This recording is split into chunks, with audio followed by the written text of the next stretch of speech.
ধন্যবাদ মাননীয় প্রধান উপদেষ্টা মহোদয়কে আমাদেরকে আজকে এই চমৎকার আয়োজনে সামিল করবার জন্য। আমি কোনো ভূমিকা ছাড়াই মূল কথায় প্রবেশ করছি, সময় খুবই কম।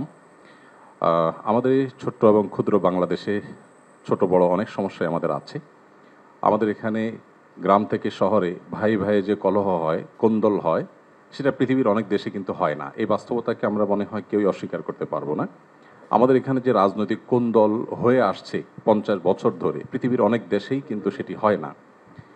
আমাদের অন্য যত কলহ, কোন্দল, অসম্প্রীতি এ জাতীয় যে সকল বিষয় আশয় আছে, যেগুলোর আমরা সবাই সমাপ্তি কামনা করি, সেগুলোর সাথে যদি আমাদের দেশের ধর্মীয় সম্প্রীতিকে আমি তুলনা করি, আমি এদেশের একজন নাগরিক হিসাবে আমি মনে করি যে আমাদের রাজনৈতিক কলহ, ব্যক্তিগত কলহ, পারিবারিক কলহের তুলনায় আমাদের দেশের ধর্মীয় কলহ উল্লেখ করবার মতো আছে বলে আমার কাছে মনে হয় না।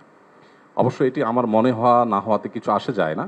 এটি আমাদের সম্মানিত অন্য ধর্মাবলম্বী যে সমস্ত আমাদের বন্ধুরা আছেন, ভাইরা আছেন, শ্রদ্ধেয় ব্যক্তিবর্গ আছেন, এটি তাদের আমার মনে হয় বলতে হবে। আমি শুধু এটুকু বলবো যে 5ই আগস্ট আমার ফেসবুক পেজে কয়েক মিলিয়ন ফলোয়ার্সকে লক্ষ্য করে আমি একাধিকবার লাইভে এসেছি, যেটা আমার দীর্ঘ 10-12 বছরের সোশ্যাল মিডিয়ার ইতিহাসে কখনো আসেনি। প্রত্যেকটি লাইভে আমি চেষ্টা করেছি এদেশের সর্বশ্রেণীর সাধারণ মুসলমান সহ অন্যান্য ধর্মাবলম্বীদেরকে শান্ত রাখবার আহ্বান করার জন্য।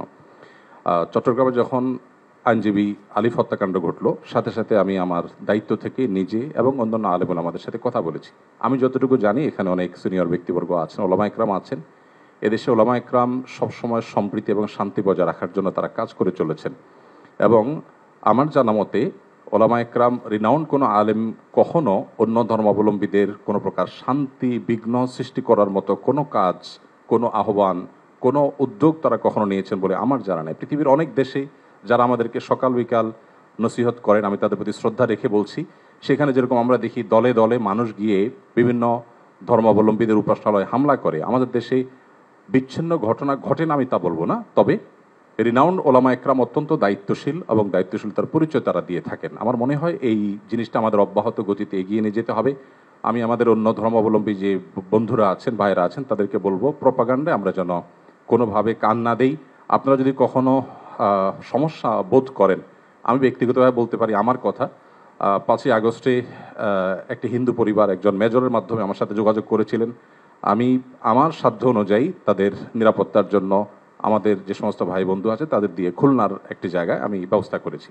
আমার মনে হয় বাংলাদেশের যত বড় মাদ্রাসা আছে এখানে সব নেতৃত্বশীল ওলামা একরাম আছেন।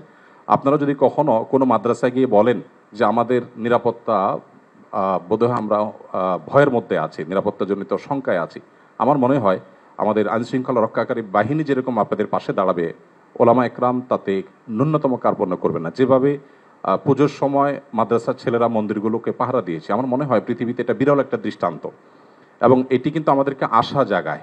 আমি আশা করব যে আমরা কোনো প্রপাগান্ডায় পা দেব না এবং আমরা মিলেমিশে আমাদের প্রিয় স্বদেশকে গড়ে তুলব। আমরা যে যে ধর্মে বিশ্বাসী হই না কেন, প্রিয় স্বদেশটা আমাদের সকলের। আমাদের স্বদেশে কোনো কালিমা লাগুক আমরা চাই না। আমরা সকলের সম্মিলিতভাবে ঐক্যবদ্ধ থাকতে চাই, ঐক্যবদ্ধ রাখতে চাই। আমরা যদি সবাই ঐক্যবদ্ধ থাকি তাহলে আমাদের দেশটি ভালো থাকবে, আমরা ভালো থাকবো। আমি আশা করছি আমাদের ঐক্যে কেউ চির ধরাতে পারবে না এবং এক্ষেত্রে আমাদের সীসাডালা প্রাচীরের মতো চলতে হবে। আমাদের কোনো সমস্যার জায়গা থাকলে অবশ্যই আপনারা বলবেন, আমরা সেই জায়গাটাকে সংশোধন করব। কিন্তু আমরা আমাদের প্রিয় স্বদেশকে সমৃদ্ধ দেখতে চাই, মাথা উঁচু করে দাঁড়াতে পারে সেরকম দেখতে চাই। আমাদের তরুণরা আমাদেরকে যে নতুন বাংলাদেশ এনে দিয়েছেন, স্যারের নেতৃত্বে যে নতুন বাংলাদেশ এগিয়ে যাচ্ছে, এই অগ্রযাত্রাকে কোনো শক্তি যেন থামাতে না পারে। আমার মনে হয় ধর্ম বর্ণ নির্বিশেষে আমাদের প্রত্যেকেরই ঐক্যবদ্ধ থাকার, ঐক্যের শপথ নেওয়ার সময় এখন সবচেয়ে গুরুত্বপূর্ণ। সে বিষয়টি আমি সবার নজরে এনে আমি আবার বক্তব্য শেষ করছি। ধন্যবাদ সবাই।